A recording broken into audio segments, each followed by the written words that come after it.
वातावरण तयार करायचं होतं. अशा पद्धतीचा त्यांचा एकंदरीत पवित्रा हा पाहायला मिळाला आणि त्याच्यामध्ये कुठल्याही प्रकारचं नंतर त्यांना निलंबन वगैरे न करता त्यांना बाहेर जायला सांगितलं. ही देखील गोष्ट आपण सगळ्यांनी त्या ठिकाणी पाहिलेली.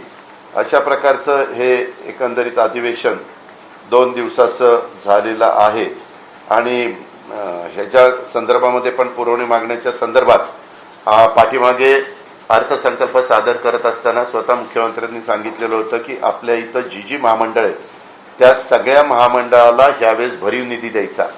मी अर्थसंकल्पामध्ये रिप्लायमध्ये सांगितलं गेलं, परंतु त्याच्यात अर्थसंकल्प सगळा तयार झालेला होता, छपाई झालेली होती.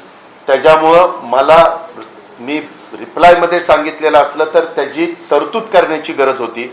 म्हणून पुण्यश्लोक अहिल्यादेवी होळकर शेळीमेंढी महामंडळाकरता देखील जो सांगितलेला होता तो 19 कोटी रुपयाचा निधी पहिला तर दिलेलाच आहे, ऍडिशनलचा निधी देण्याचं काम आपण त्या बाबतीमध्ये केलं. त्याचबरोबर महात्मा फुले मागासवर्गीय विकास मंडळाच्या संदर्भामध्ये देखील ह्यावेळेस निधी जो आम्ही जाहीर केलेला होता तो देण्याचं काम केलं. संत रोहिदास चर्मोद्योग चर्मकार विकास मंडळाला पण दिला. त्याचबरोबर अण्णासाहेब पाटील आर्थिक विकास महामंडळाला पण दिला. मौलाना आझाद अल्पसंख्याक विकास मंडळ यांच्याकरता पण 75 कोटी दिला. शामराव पेजे इतर मागासवर्गीय आर्थिक विकास मंडळाला 50 कोटी दिला. अण्णासाहेब पाटील महामंडळाला 50 कोटी रुपये दिला. संत रोहिदास महामंडळाला चर्मकार ते 40 कोटी रुपये दिला. अशा प्रकारे हे सगळे निधी देण्याचं काम राज्य सरकारने जे काही सांगितलेलं होतं त्या प्रकारे ह्या पुरवणी मागण्यामध्ये करण्याचा प्रयत्न केलेला आहे. आणि मग बाकीचे महात्मा ज्योतिराव फुले जन आरोग्य योजने असेल किंवा आमच्या आमदार स्थानिक विकास निधी आम्ही वाढवलेला होता त्याबद्दल देखील पैसे म्हणजे घोषणा रिप्लायच्या वेळेस केली गेली मुख्यमंत्र्यांच्या संमतीनं आणि तरतूद करण्याची गरज होती म्हणून त्याला देखील 310 कोटीची तरतूद केलेली आहे. अल्पमुदत सहकारी पतसंस्थेचं सक्षमीकरण करण्याच्या करता पण 300 कोटीची तरतूद केली. संजय गांधी निराधार ही फार जुनी योजना आहे पण त्याला पण अतिरिक्त निधीची गरज होती. अंगणवाडी कर्मचाऱ्यांच्या मानधनासाठी देखील 400 कोटी आणि संजय गांधी निराधार अशा पद्धतीनं श्रावण बाळ सेवा राज्य निवृत्ती वेतन योजना अशा समाजातल्या सर्व घटकाला त्यामध्ये न्याय देण्याचा प्रयत्न ह्या पुरवणी मागण्याच्या निमित्ताने देखील महाविकास आघाडीच्या सरकारने केलेला आहे. अशा प्रकारची साधारण परिस्थिती आहे. ते आपल्या लक्षामध्ये आणून देण्याचं काम मी मुख्यमंत्री आणि बाळासाहेबांच्या साक्षीने केलं. दादा आपण आता उल्लेख केला की भैरवमध्ये या सगळ्या घटना केल्या पण आता देशातील जीएसटीचे आकडे जाहीर झालेले आहेत. मागच्या 2 महिन्यातलं जो 1.25 कोटीपर्यंत साधारण 1,15,000 कोटीपर्यंत गेले होते ते यावेळी 92-94,000 पर्यंत खाली आले. महाराष्ट्राची परिस्थिती काय आहे? महाराष्ट्राची परिस्थिती कालच्या तारखेपर्यंत केंद्राकडनं 30,000 कोटी रुपये येणं बाकी होतं. ते काल सभागृहामध्ये शरद रणपिसे साहेबांनी प्रश्न उपस्थित केलेला होता. त्या प्रश्नाला उत्तर देत असताना मी रेकॉर्डवर ते आणलेलं आहे. एप्रिल ते जून या काळात किती अपेक्षित? एप्रिल मे जून नाही, कारण साधारण एप्रिल आणि मे या 2 महिन्याचंच ते देतात. जूनमध्ये जून आणि जुलै 2-2 महिन्याचं येतं. त्याच्यामुळे जूनचा महिन्याचा आकडा जुलैमध्ये जून आणि जुलै दोन्ही पूर्ण झाल्यानंतर येईल. परंतु पाठीमागच्या काळातलं जर संपूर्ण रेकॉर्ड बघितलं तर 17-18 मध्ये त्यांच्याकडनं जे येणं होतं 3,055 ते सगळे पैसे आलेले आहेत. त्याच्यामुळे तो आता बॅलन्स नील झालेला आहे. 18-19चा पण 9,362 कोटी येणं होतं ते 9,362 कोटी आले त्याच्यामुळे तेही नील झालेलं आहे. पण 19-20चे 20,263 कोटी येणं बाकी होतं 1 जुलै 2021 पर्यंत.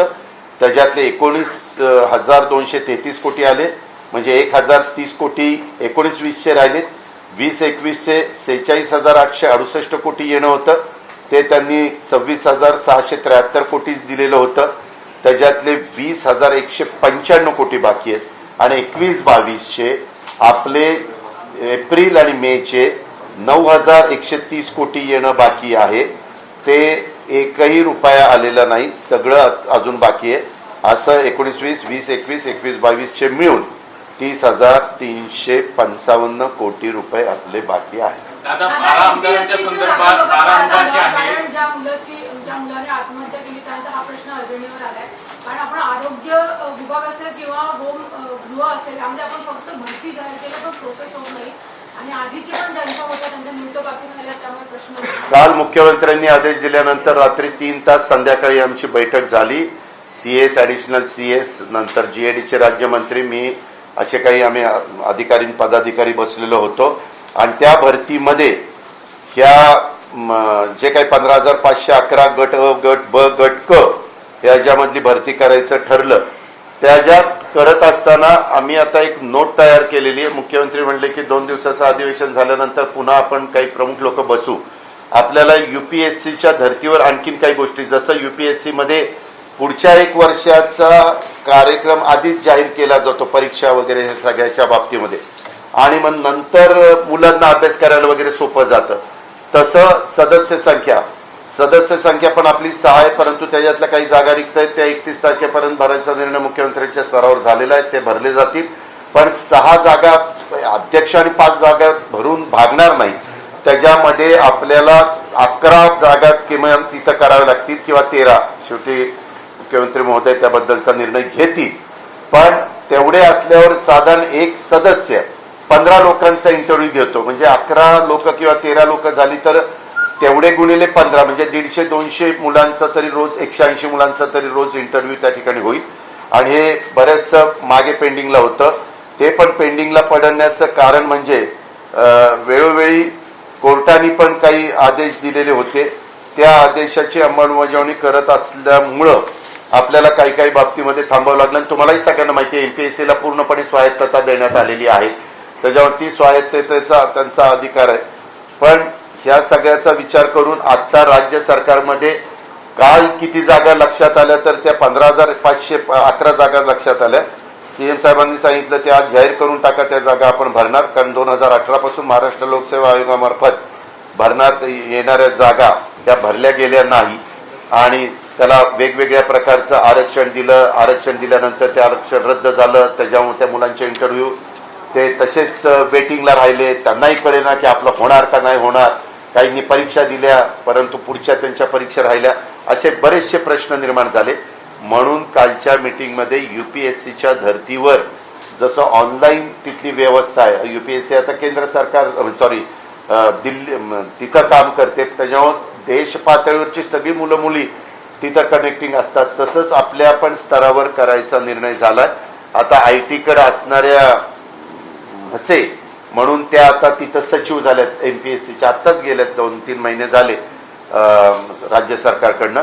तर त्यापूर्वी आयटी कडेच होत्या. त्यांनाही आम्ही सूचना दिल्यात की बाबा तुम्हाला काही निधी लागला तर निधी घ्या, परंतु पूर्णपणे पारदर्शक आणि कुठल्याही मुलाला त्रास होणार नाही, मुलीला त्रास होणार नाही. त्यांना घर बसल्या ऑनलाईन सगळ्या गोष्टी, त्यांना काही प्रश्न विचारायचे असतील, त्यांचे काही उत्तर असतील, त्यांच्या काही समस्या असतील, त्यांच्या काही अडचणी असतील, त्या सगळ्या झाल्या पाहिजेत. तशा पद्धतीनं आपण निर्णय त्या ठिकाणी घेतलेला आहे. आणि शासनाने प्रलंबित परीक्षांचे निकाल पूर्ण करण्याच्या अनुषंगाने 5/7/2021 शासन निर्णयाद्वारे मार्गदर्शन केलेलं आहे. आम्ही 5 तारखेला ज्या दिवशी अधिवेशन होतं त्याच दिवशी मुख्यमंत्र्यांनी हा आदेश काढायला सांगितला. त्याचा आदेश देखील निघालेला आहे. तसंच आयोगाच्या विविध टप्प्यावर प्रलंबित असणाऱ्या 2019च्या 3 परीक्षेतील मुलाखतीसाठी पात्र 6,978 च्या उमेदवारांच्या मुलाखती घेण्याची कारवाई त्वरित पूर्ण करण्यात येईल. तसंच 2019 मधील 2 परीक्षांचे 451 पद, तसेच 2020चे 8 परीक्षांचे 1,714 पद देखील भरण्याची कारवाई आयोगामार्फत त्वरित करण्यात येईल. अशा पद्धतीनं आता आयोगाला तर आपण बोलू शकत नाही, पण त्यांचा सदस्य म्हणून राज्य सरकारचा जो प्रतिनिधी असतो किंवा आमच्या स्टाफ मधील जे लोक जातात त्यांना बोलून, आणि मी मगाशी सांगितलं तसं आयोगातील 4 रिक्त पद पण 31/7/2021 पर्यंत भरण्याची कारवाई देखील हे करता येईल. आणि युपीएससीच्या धर्तीवर आयोगाने देखील प्रतिवर्षी पुढील वर्षी आयोजित होणाऱ्या सर्व परीक्षेचं वेळापत्रक 1 वर्ष आधीच जाहीर करण्याबाबत देखील आयोगात सूचित करण्यात येईल. आयोगाची सदस्य संख्या मी सांगितलं ते वाढवण्याच्या बद्दल. युपीएससीच्या धर्तीवर उमेदवारांची वयोमर्यादा देखील आता काय झालंय, आता परत हे मधल्या सगळ्या गोंधळामुळं 38 आणि 5 43 पर्यंत वय झालं तरी त्याला संधी आहे. एका दृष्टीनं काहींना बरं वाटतं, पण 43चा मुलगा सिलेक्ट झाला की त्याला अनुभव म्हणजे परीक्षा बाकीच्या सगळ्या हे करण्याच्या करता 1-2 वर्ष लागतात. म्हणजे तो जातो 45ला. म्हणजे पुढे फक्त 10-12 वर्ष त्याला मिळतात. त्यामध्ये देखील काहीतरी निर्णय घ्यावा लागेल. UPSCला वेगळ्या प्रकारचा निर्णय, अर्थात हा प्रमुखांच्या लेवलला निर्णय होईल. आज मी त्याच्याबद्दल काही मत व्यक्त करत नाही, परंतु तो एक विषय समोर आहे. आयोगाच्या ज्या 6 परीक्षेचा प्रक्रिया पूर्ण करून शासनाकडे एकूण शिफारस केलेल्या 817 उमेदवारांना पण प्रलंबित नियुक्ती संदर्भात शासनाकडनं त्वरित निर्णय घेण्याची कारवाई करण्यात येईल. आणि शासनामार्फत यापुढील पदभरतीसाठी पाठवायच्या मागणी पत्रासाठी बिंदू नामावलीचा शासन निर्णय देखील त्वरित निर्गमित करण्याची कारवाई देखील करण्यात येईल. आता ज्या विभागांना पदभरतीच्या निर्बंधातून सूट देण्यात आली, उदाहरणार्थ सार्वजनिक आरोग्य विभाग, वैद्यकीय शिक्षण विभाग, त्याचप्रमाणे उपसमितीने ज्या विभागाच्या पदभरतीस मान्यता दिलेली आहे, उदाहरणार्थ ऊर्जा विभाग, अशा विभागांनी परीक्षांचे मागणी पत्र पाठवण्याची कारवाई ह्याच्या पण सूचना देण्यात आलेल्या आहेत. अशा प्रकारे आता आयोगाच्या कार्यालयातील पदांचा सुधारित आकृतीबंध आयोगाने उपसमितीपुढे प्रस्ताव सादर करण्याचं पण सांगितलंय. ते म्हणले की आम्हाला जरा स्टाफ कमी पडतो. आम्ही म्हणलं की ठीक आहे, तुम्ही तुमचा आकृतीबंध सुधारित जो काही आहे तो द्या. आणि आयोगाच्या परीक्षेत बसणाऱ्या विद्यार्थ्यांना परीक्षेसंदर्भात येणाऱ्या अडीअडचणींबाबत त्यांना योग्य ते मार्गदर्शन करण्याच्या अनुषंगाने आयोगाने सल्लागार केंद्र सुरू करावं व याबाबत सुयोग्य ॲप, त्याच्याकरता ॲपच विकसित करून त्या माध्यमातून मार्गदर्शन करण्याबाबत देखील आयोगात सूचित करण्यात आलेलं आहे. 12 आमदारांच्या नंतर राज्यपालांनी 12 आमदार प्रलंबित आहे म्हणून 12 आमदार निलंबित करण्यात आले का, असा भाजपचा आक्षेप आहे. राज्यपालांनी प्रलंबित आहे म्हणून असं अजिबात नाही. काल तिथं ज्यांनी गोंधळ केला ते 12च होते. जर 18 असते तर 18 केले असते, 10 असते तर 10 केले असते. असं काही नाही. ते आपल्या ग्रामीण भागात कावळा उठायला, फांदी तुटायला घात पडावी तशी झालेली आहे. परंतु त्या 12चा ह्या 12चा दुरान्वयी पण संबंध नाही.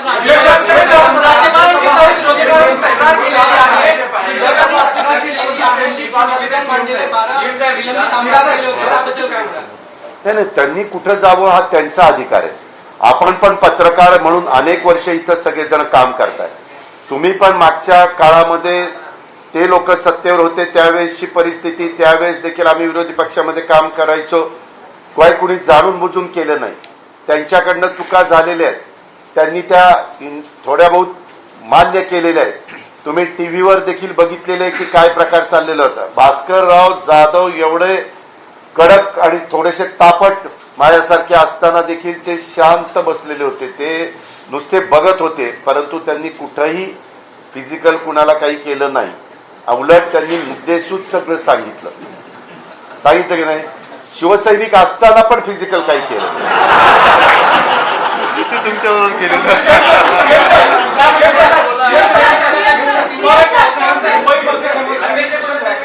मुंबईमध्ये फेक वॅक्सिनेशन रॅकेट मुंबई पोलिसांनी बस केलं. जवळजवळ 12 लोकांना अरेस्ट केली, 10 ते 11 FIR झाल्या. पण 4000 लोक जी त्याचे विक्टिम आहेत त्यांच्यासाठी सरकार काय करते, त्यांची टेस्ट कधी करणार किंवा त्यांना वॅक्सिनेट कधी करणार, हा संभ्रम अजून आहे. पहिल्या प्रथम मी आपल्याला सर्वांना धन्यवाद देतो. आपण या 2 दिवसाच्या अधिवेशनामध्ये अतिशय चांगल्या पद्धतीने ह्या अधिवेशनाच्या बातम्या आणि माहिती ही जनतेपर्यंत पोहोचवली. माननीय उपमुख्यमंत्र्यांनी अत्यंत विस्तृतपणे आणि सविस्तरपणे आपल्याला 2 दिवसातल्या कामकाजाचा आढावा दिलेला आहे. आणि मला नाही वाटत की कोणताही प्रश्न आपल्या मनात आता शिल्लक राहिलेला असेल.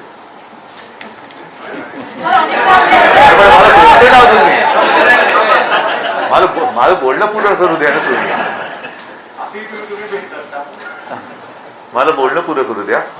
आणि त्या माहितीमध्ये त्यांनी आणखीन एक माहिती सांगितली, ती म्हणजे या विधिमंडळामध्ये सगळ्यात ज्येष्ठ असे थोरात साहेब इकडे बसलेले आहेत. ते सुद्धा मी म्हणेन अवाक झालेले आहेत.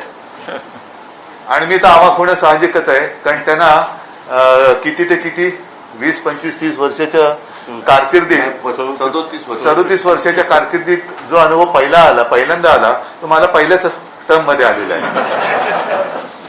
म्हणून अनुभवाच्या बाबतीत मी त्यांच्याहून सिनियर आहे. तर काल जे काय घडलं हे किती कोणी काही म्हटलं तरी महाराष्ट्राच्या परंपरेला लाजिरवाणं होतं. ही आपली संस्कृती नाही, ही आपली परंपरा नाही. आणि जेव्हा मी पहिल्या प्रथम या विधिमंडळात पाऊल ठेवलं, साहजिकच आहे आता आपल्या भेटीनंतर उत्कृष्ट संसदपटू त्यांना पारितोषिक किंवा काय पुरस्कार देण्याचा एक कार्यक्रम आहे.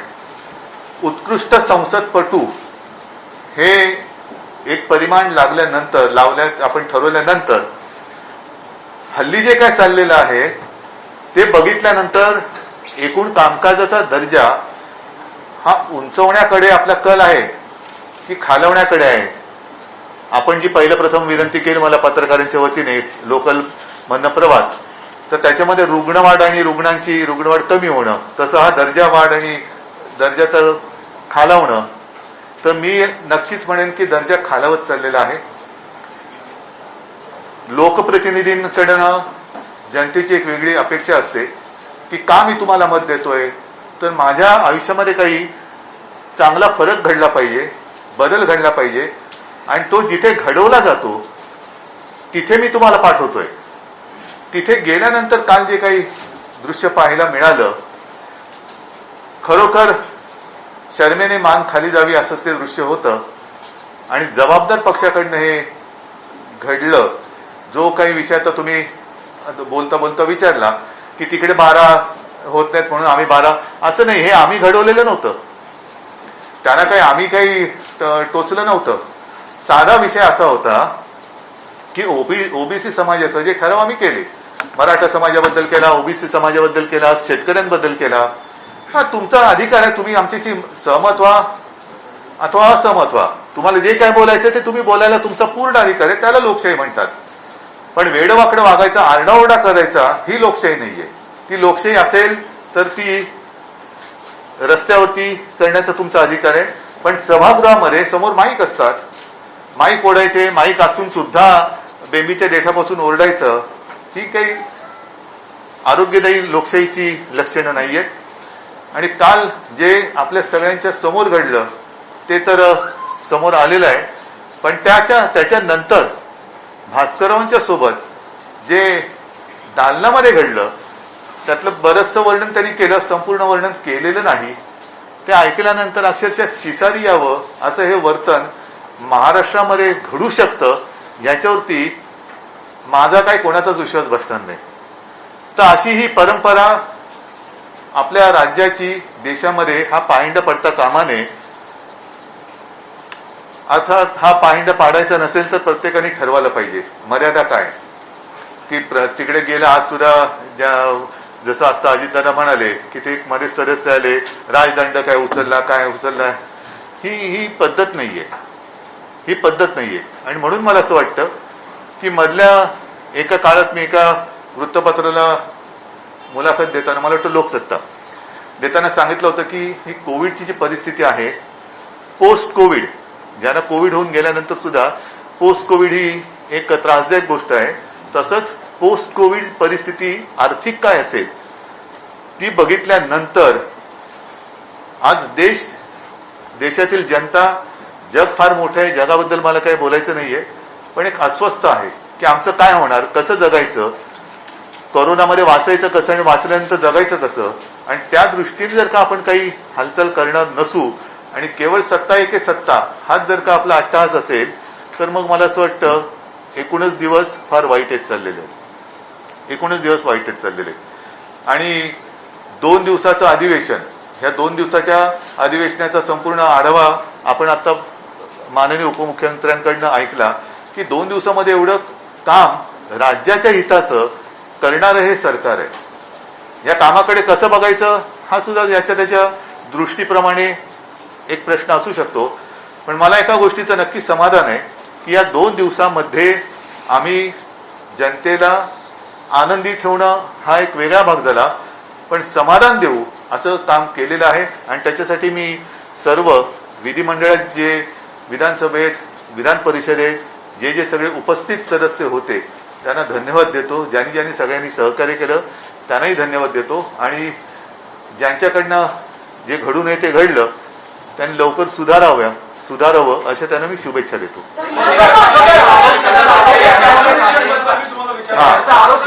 आता प्रश्नाकडे येतो. बोगस वॅक्सिनेशन हा एक जो प्रकार आहे हा सुद्धा म्हणजे कशामध्ये भ्रष्टाचार करावा हा एक जीवघेणा प्रकार आहे.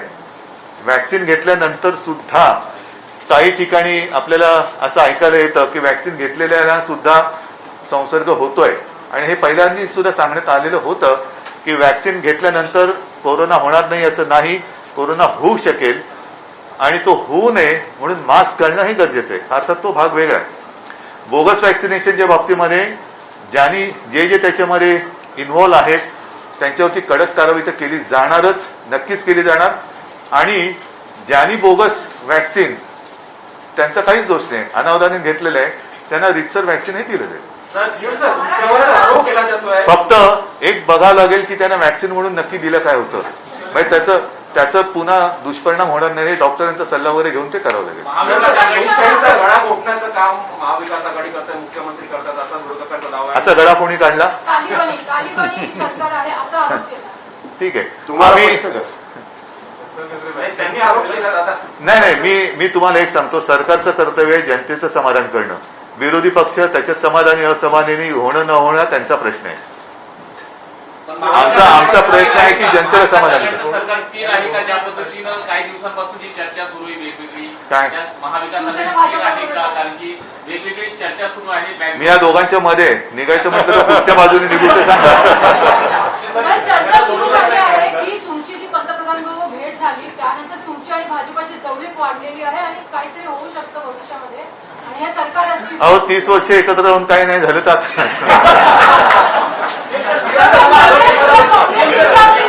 विधानसभा अध्यक्षपदाची विधानसभा अध्यक्षांच्या संदर्भात या काळात कामगिरी केली नाही असा आक्षेप आहे. मी सांगतो तुम्हाला, माननीय राज्यपाल महोदयांनी मला पत्र पाठवलं होतं आणि त्याच्यात 3 प्रश्न विचारले होते. त्या 3 प्रश्नाची उत्तरं मी सविस्तरपणाने दिलेली आहेत. अध्यक्षपदाच्या निवडणुकीबाबत आपल्याला सर्वांना कल्पना आहे की थोडं कठोर नियम हे महाराष्ट्र सरकार नुसतं लावत नाही तर अंमलबजावणी सुद्धा करते आहे. आणि आता हे जागतिक सत्य आहे की साधारणतः 72 तासाच्या आतली RT-PCR चाचणीचा निकाल हा ग्राह्य धरावा असा एक जागतिक आता नियम आहे. आणि तो जर का लक्षात घेतला तर माझी स्वतःची चाचणी मी आदल्या संध्याकाळी रविवारी केली आणि त्याच्यानंतर त्याचा सोमवारी सकाळी मला हातामध्ये रिपोर्ट आला. का केला? आळशीपणा म्हणून नाही, तर साहजिकच आहे इतर सगळे कार्यक्रम होते आणि त्याच्यामुळे ते करायला मला संध्याकाळ झाली.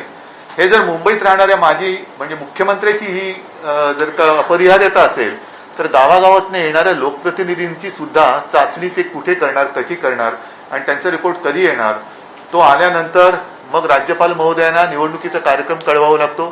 तो कळवल्यानंतर सर्व सदस्यांना तो कळवावा लागतो. त्यांनी मंजुरी दिल्यानंतर, तारखेची मंजुरी दिल्यानंतर, ती मंजुरी मिळाल्यानंतर ज्या दिवशी निवडणूक होणार असते त्याच्या पहिल्या दिवशी मध्यान्हापर्यंत अर्ज भरण्याची तारीख असते, मग अर्ज मागे घेण्याची वेळ असते आणि मग दुसऱ्या दिवशी मतदान असतं. म्हणजे हा साधारणतः 4 ते 5 दिवसाचा कालावधी हा त्याला लागणार आहे. आणि ही परिस्थिती लक्षात घेतल्यानंतर आम्ही राज्यपाल महोदयांना कळवलेलं आहे, ते कायदेशीर आहे की याच्यामध्ये कुठेही संविधानिक अडथळा आलेला नाही. उपाध्यक्ष महोदय तिकडे आहेत, तालिका आहे. ज्या वेळेला ही थोडी परिस्थिती आटोक्यात येईल असं वाटेल तेव्हा सगळी खबरदारी घेऊन आम्ही निवडणूक घेऊ.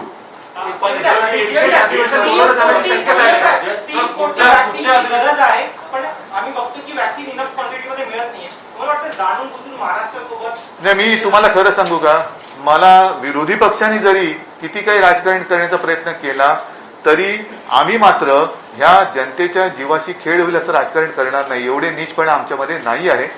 आमची मागणीपेक्षा क्षमता आणि क्षमतेच्या बरोबरीने आवश्यकता. आपल्याकडे आपल्या राज्यामध्ये सर्व वयातली जनता धरली तर एक 12 ते 12.5 कोटी जनता आहे. त्याच्यात लहान मुलं 18 वयाच्या खालील हा 2-3 कोटीचा एक आकडा असेल. हा नाही, एक मिनिट, मी मागेही आपल्याला सांगितलं होतं की ज्या वेळेला 18 ते 44 वयोगटातील नागरिकांच्या लसीकरणाची जबाबदारी ही केंद्राने राज्याकडे दिली तीही आम्ही तयारी दर्शवली होती. ती साधारणतः 6 कोटी जनता त्या वयोगटातली आपल्या राज्यात आहे. 6 कोटी जनतेला 2 डोस द्यायचे झाले तर 12 कोटी वॅक्सिनची गरज आपल्याला लागणार. ती 12 कोटी वॅक्सिन आपण एक रकमी एका चेकनी विकत घेण्याची ही तयारी आपण ठेवलेली होती. मात्र त्या प्रमाणामध्ये पुरवठा होत नव्हता आणि म्हणून आपल्याला नाईलाजाने 18 ते 44 वयोगटातील नागरिकांची लसीकरणाची प्रक्रिया ही थांबवावी लागली होती. आता आपली क्षमता आपण दाखवलेली आहे. काल परवाकडे एका दिवसात 8,10,000 हा देशातला एक उच्चांक महाराष्ट्र राज्याने वॅक्सिनेशनच्या बाबतीत करून दाखवलेला आहे. आपली क्षमता आपण 15 लाखाची ठेवलेली आहे. आवश्यकता वाटली तर तीही आपण वाढवू शकू. दिवस रात्र चालू. हे केव्हा शक्य होईल की वॅक्सिनचा पुरवठा, लसीचा पुरवठा हा आपल्याकडे सुरळीत आणि आवश्यक होईल तेव्हा आताची शक्यता अशी आहे की ऑगस्ट सप्टेंबर नंतर एक साधारणतः मे महिन्यानंतर जूनमध्ये थोडी संख्या वाढली, जून नंतर जुलैमध्ये वाढली. जसं आपल्याकडे लस उत्पादक 2च कंपन्या आहेत सध्या तरी. बाकीच्या कंपन्या स्पुटनिकची लस आले पण ती आहे कुठे अजून कोणाच्या काही लक्षात आलेलं नाहीये. आणखीन काही लस बनवणाऱ्या कंपन्या म्हणजे जॉन्सन अँड जॉन्सन असेल, नोव्हॅक्स असेल, झायडस आहे, ह्या सगळ्या फायझर आणि मॉडर्ना, अजून आपल्याकडे मॉडर्नाला आता परवानगी मिळालेली आहे. आता परवानगी मिळाली तर हे जसं वाढेल तसतशी लसीकरणाची सुद्धा आपली जो वेग आहे आपला तो वाढवता येईल. आपला प्रयत्न हाच आहे की काही देशांनी बऱ्याचशा प्रमाणामध्ये लॉकडाऊन उघडला. युकेने मात्र वॅक्सिनेशन त्यांचं बरंचसं झाल्यानंतरही लॉकडाऊन पुन्हा वाढवलेला आहे. कारण तिकडे आपल्याकडे ज्या व्हायरसनी दुसरी लाट आणली तो व्हायरस आता तिकडे पसरायला लागलेला आहे, डेल्टा. आणि आपल्याकडे सुद्धा जे मी तुम्हाला सांगितलं की सुरुवातीला ज्यांनी वॅक्सिन घेतलं त्यांच्यापैकी काही जणांना, सगळ्यांचं मी म्हणत नाही, काही जणांना ह्याचा संसर्ग पुन्हा निदर्शनास आपल्या आलेला आहे. माझा एक प्रश्न संसदीय कार्यमंत्र्यांचा आहे की जेव्हा आज उद्या विपक्षी बहिष्कार केला, आज जेव्हा तुम्ही हाऊस चालवलं, आज तुमचं लोकपूर्वक काय बोलणं झालं का? त्यांना तुम्ही हाऊसमध्ये आणायचा प्रयत्न केला? आम्ही विनंती केली होती संसदीय कार्यमंत्री म्हणून मी विनंती केली होती की हाऊस चालवण्यासाठी दोन्ही बाजूचे लोक असले पाहिजेत, परंतु त्यांनी बहिष्काराचा निर्णय घेतला होता. पण विरोधी पक्षांची बोलणं झाली का? हो. त्यांनी जशी विनंती केली तसं भास्करराव तालिकेवर आले, तसं भास्करराव तिथं चेअरवर बसून आवाहन केलं की या चर्चा करा, काय अशा गोष्टी घडतात, एवढं ताणायचं नसतं. आता आम्ही पण कित्येकदा विरोधी पक्षात असताना आमच्यातले सदस्य कमी व्हायचे, बाळासाहेबांना विचारा, आम्ही तिथं कामकाजामध्ये सहभागी व्हायचो. नाही, ह्याच्यामध्ये एक मिनिट, ह्याच्यामध्ये मला एका गोष्टीचा अजूनही उलगडा होत नाही. मुद्दा काय होता? केंद्राकडे एम्पिरिकल डेटा मागण्याचा होता. ठीक आहे. ह्याच्यामध्ये नवीन आम्ही काय केलं? जेव्हा आम्ही माननीय पंतप्रधानांची भेट घेतली, तिन्ही पक्षांचे आमचे सदस्य माझ्याबरोबर सोबत उपमुख्यमंत्री होतो, मी तर होतो, अशोकराव होते, त्या 11-12 पत्रांमध्ये हेही एक पत्र आहे आणि मागणी आहे की आम्हाला या माहितीची आवश्यकता आहे. तर माहिती केंद्राकडे आहे 2011च्या त्या डेटाच्या कलेक्शनमुळे, तर ती माहिती आम्हाला मिळावी. नंतर राज्यपाल महोदयांनी सुद्धा हा प्रश्न विचारल्यानंतर त्याने मी हेच उत्तर दिलं आणि त्याने मी विनंती केली की ही माहिती केंद्राकडनं मिळवण्यासाठी आपण मदत करा. आता तोच ठराव अधिकृत मागणीसाठी म्हणून जर विधिमंडळात आम्ही करत होतो आणि केलाच तर त्याच्या चुकीचं असं मी काय केलं आणि एवढ्या मिरच्या झोंबाचं कारण काय? ओबीसी समाजाबद्दल जर का मनात आपल्या द्वेष असेल तर तो द्वेष वेगळ्या मार्गाने आपण प्रकट करू शकत होतात. पण ओबीसी समाजाच्या मागणीसाठी जेव्हा ठराव केला तेव्हा तर यांनी गोंधळ घातला. मराठा समाजासाठी सुद्धा आम्ही जेव्हा ठराव केला तेव्हा तर ते सभागृहात नव्हते. मग नक्की नेमकं यांना साधायचं काय? समजा तो जो काही डेटा आम्ही मागतोय त्यांच्या मते त्याचा काय उपयोग नाही, नसेल उपयोग, पण त्याच्यात तुम्ही हे सांगायला पाहिजे होतं की हे तुम्ही करताय, ह्या माहितीचा काही उपयोग होणार नाही, पण जर तुम्हाला वाटत असेल की या माहितीमुळे तुम्ही हे करू शकत असाल तर आम्ही तुम्हाला पाठिंबा देतो. इकडे विषय संपत होता. एवढा अकांड तांडव करण्यासारखा आणि ओबीसी समाजाच्या या त्यांना जिव्हाळ्याच्या विषयावरनं अकांड तांडव करून हे सगळं घडवण्याचं काय कारण होतं? बरं, दुसरी गोष्ट अशी की ही माहिती अजून कोणाला मिळालेली नाही. आम्ही वारंवार काल भुजबळ साहेबांनी अतिशय सुंदर म्हणजे व्यवस्थित पद्धतीने त्याची मांडणी केली की कोणत्या तारखेला काय काय झालं होतं. आता ती माहिती आमच्याकडे तर आलेली नाहीये. सरकार म्हणून अधिकृत मागणी आम्ही केली तरी माहिती नाहीये. मात्र विरोधी पक्षनेत्यांनी जी माहिती दिली ती त्यांना कशी मिळाली? त्यांनी काय सांगितलं की या डेटामध्ये 8 कोटी, देशाचा जर विचार केला तर 8 कोटी चुका आहेत. आणि आपल्या राज्याच्या बाबतीत म्हणाल तर साधारणतः 79 लाख.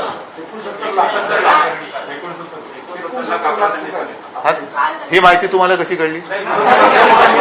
बरोबर आहे. म्हणजे तुम्हाला माहित नाही, आम्हाला सरकार म्हणून माहित नाही, त्यांच्या कानात कोणी सांगितली?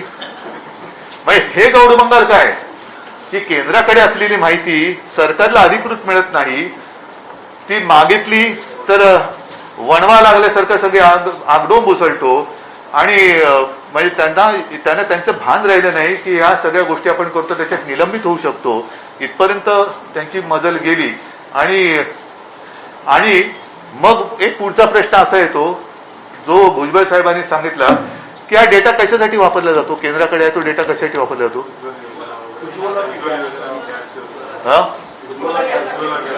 आता ही योजना कोणाची आहे? मग 8 कोटी चुका ज्या डेटा माहितीमध्ये आहे त्या 8 कोटी चुकीच्या माहितीच्या आधारे योजना राबवता, मग या योजनेत घोटाळा आहे असं म्हणायचं का? हो ना. मग त्याच्यासाठी चालणारी माहिती त्यांना ओबीसीला आम्ही जो काही विषय सोडवतो त्यांचे राजकीय आरक्षण वगैरे त्याच्यासाठी तुम्ही देत नाही. आणि ती मागितल्यानंतर एकतर आग लागल्यासारखे थैथैट करता, त्याच्यानंतर ही माहिती तुम्हीच सांगता 8 कोटी चुका आहे. आणि ह्या 8 कोटी चुका या प्रधानमंत्र्यांच्या ज्या काही योजना आहेत त्याच्यात वापरता. मग हा घोटाळा आहे का? हा प्रश्न माझ्या डोक्यात आला. मी आरोप करत नाहीये. मग ती माहिती तिकडे चुकीची माहिती कशी वापरू शकता तुम्ही प्रधानमंत्र्यांच्या योजनेमध्ये? हे सगळं गौडबंगाल आहे की कशावर नेमकं कारण काय हेच मला अजून कळत नाहीये की नेमकं असं आमच्याकडनं कोणता अपराध घडला की ही ओबीसीना न्याय देण्यासाठी आम्ही मागणी केली, हा कोणता अपराध घडला? आणि ती माहिती पुन्हा एकदा सांगतो, निरुपयोगी असेल तर तुम्ही आम्हाला सांगू शकता की केंद्रात आमचं सरकार आहे, आम्ही सुद्धा इकडे सत्तेत होतो, आम्ही प्रयत्न केला होता. मग तुम्ही सुद्धा ही माहिती मागितली होती. तुम्ही माहिती मागितली होती, ती कशासाठी मागितली होती? चुकीची माहिती. जर 8 कोटी चुका आहेत हे माहीत असताना सुद्धा माहिती का मागितली होती? आणि जर पुन्हा सांगतो ही निरुपयोगी माहिती असेल तर तेही सांगायला काही त्यांनी हरकत नव्हती. निरुपयोगी आहे पण आपल्या समाजासाठी आपण या माहितीच्या आधारे करू शकताना तर आमचा पाठिंबा आहे. काय झालं असतं?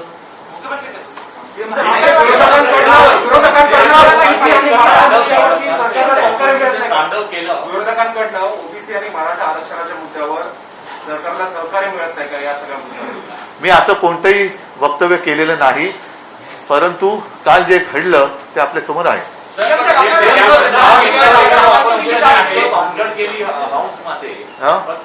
ऑपोजिशननी काल हाऊसमध्ये आणि स्पीकरच्या कॅबिनेट इतकं तांडव वगैरे केलं तर आपण शब्द वापरले, परंतु 1.5 वर्षापासून ऑलमोस्ट इट्स ओव्हर 1.5 इयर्स होता सरकारला. पण काल इतकं करून सुद्धा निषेध करताना त्यांना फायनली हे ठाकरे सरकार आहे असं म्हणावं लागलं. ते म्हणायला सुरुवात केली आहे. अगोदरपासून ते were saying to that you were not exactly in charge of the government. तर ह्याला आपण कसं द्यायचं? काल हे निषेध नाही, पण त्याच्या आधी सुद्धा जेव्हा हे घडलं त्याच्या आधी सुद्धा सभागृहाचं कामकाज सुरू झाल्यापासून म्हणजे जसं पहिल्या बॉलपासून म्हणतो आपण, ही सुरुवात झाली. आणि ज्या पद्धतीने त्यांनी सरकारच्या निषेध करण्याच्या घोषणा दिल्या ह्या लांछनास्पद होत्या. म्हणजे अशा कधी घोषणा सरकारविरुद्ध देणं हे एक रस्त्यावरती ठीक आहे, पण सभागृहात जिकडे आपण अनेकांची स्वप्न असतात त्या सभागृहात येण्यासाठी, अनेक जनतेची स्वप्न या सभागृहातल्या निर्णयावरती अवलंबून असतात, आयुष्य त्याच्यावरती अवलंबून असतं.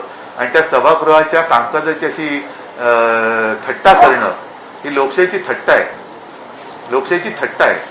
महाविकास आघाडीच्या अनेक आमदार असतील, मंत्र्यांवरती ईडी आणि इतर संस्थांचा सुरू आहे. अनेक सदस्यांनी म्हटलं आहे का हा लोकशाहीला काळीमा नाहीये, हा लोकशाहीला पांढरीमा आहे. मुख्यमंत्री म्हणून लोकशाहीला वाचवायचं असेल तर पत्रकारांना लक्ष दिलं पाहिजे.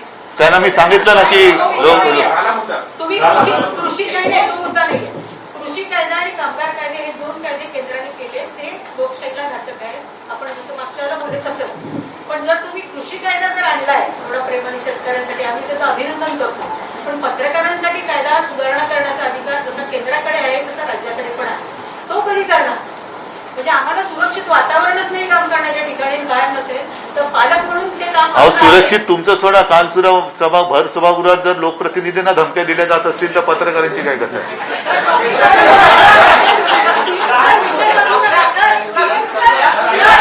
मला वाटतं आता मला वाटतं सगळे विषय तसे झालेले आहेत.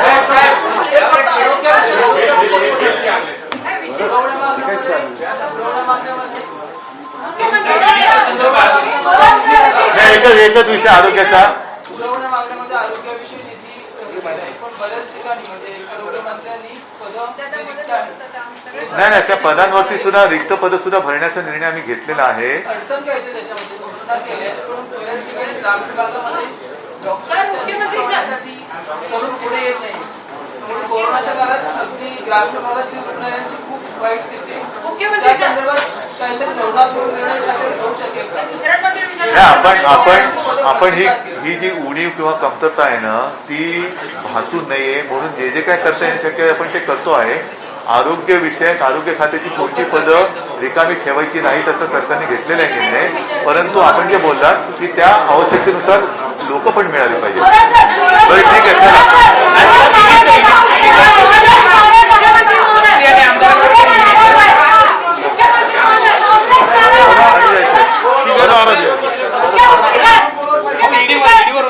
मंत्री आणि आमदार